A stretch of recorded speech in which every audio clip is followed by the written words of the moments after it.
अगदी कमीत कमी साहित्यामध्ये आणि अगदी कमी वेळेत म्हणजे फक्त 10 मिनिटात हे राजगिऱ्याचे लाडू बनतात. आतमधून सुद्धा तुम्ही बघू शकता किती मऊ हा लाडू बनलेला आहे. तेव्हा तुम्ही सुद्धा भरपूर कॅल्शियम, आयर्न आणि फायबर युक्त हे राजगिऱ्याचे लाडू नक्की बनवून पहा. इथे पॅन मध्ये 2 चमचे साजूक तूप घालूयात. तूप छान गरम झालेलं आहे. आता ह्यामध्ये आपण 2 कप राजगिऱ्याचं पीठ घालूयात. गॅस मीडियम फ्लेमवरच आहे. आता ह्या तुपावर आपण हे राजगिऱ्याचं पीठ भाजून घेऊयात.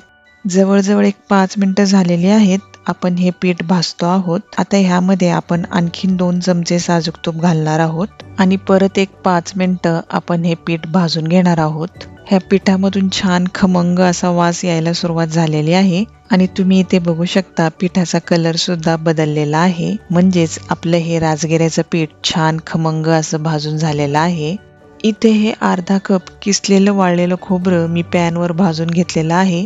ते आपण ह्यामध्ये घालूयात. इथे काजू, बदाम आणि पिस्त्याचे थोडेसे काप मी घेतलेले आहेत. ते आपण ह्यामध्ये घालूयात. आता हे खोबरे आणि ड्रायफ्रूटचे काप आपल्याला ह्या राजगिऱ्याच्या पिठाबरोबर 2 ते 3 मिनिटं व्यवस्थित भाजून घ्यायचे आहे. ह्या राजगिऱ्याच्या पिठासोबत आपण सर्व गोष्टी व्यवस्थित भाजून घेतलेल्या आहेत. हे पीठ आपण एका बाउलमध्ये काढून घेऊयात. हे पीठ एक 10 मिनिटं थोडंसं आपल्याला थंड होऊन द्यायचं आहे. आपलं हे पीठ ना जास्त थंड ना जास्त गरम असं म्हणजेच कोमट असं झालेलं आहे. आता ह्यामध्ये 1/4 स्पून वेलची पावडर आपण घालूयात. ही 1 कप गुळाची पावडर घालूयात. व्यवस्थित मिक्स करून घेऊयात. 2 कप राजगिऱ्याच्या पिठासाठी 1 कप गुळाची पावडर पुरेशी आहे. पण तरीही तुमच्या आवडीनुसार ह्या गुळाच्या पावडरीचं प्रमाण तुम्ही कमी किंवा जास्त करू शकता. ह्या राजगिऱ्याच्या पिठामध्ये ही गुळाची पावडर आपण व्यवस्थित मिक्स करून घेऊयात. आता ह्याच्यामध्ये 2 चमचे कोमट दूध घालूयात. दुधामुळे काय होतं, हा गूळ पूर्णपणे विरघळून ह्या पिठामध्ये व्यवस्थित मिक्स होतो. 2 चमचे कोमट दूध पुरेसा आहे.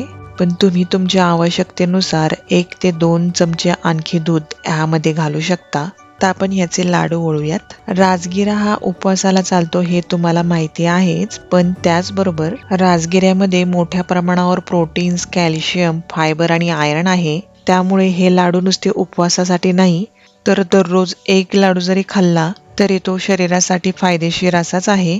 आणि हे लाडू बनवताना आपण साखर अजिबात वापरलेली नाहीये, गुळाच्या पावडरीचा वापर केलेला आहे. त्यामुळे हे लाडू चविष्ट तर लागतातच पण खूप पौष्टिक सुद्धा आहेत.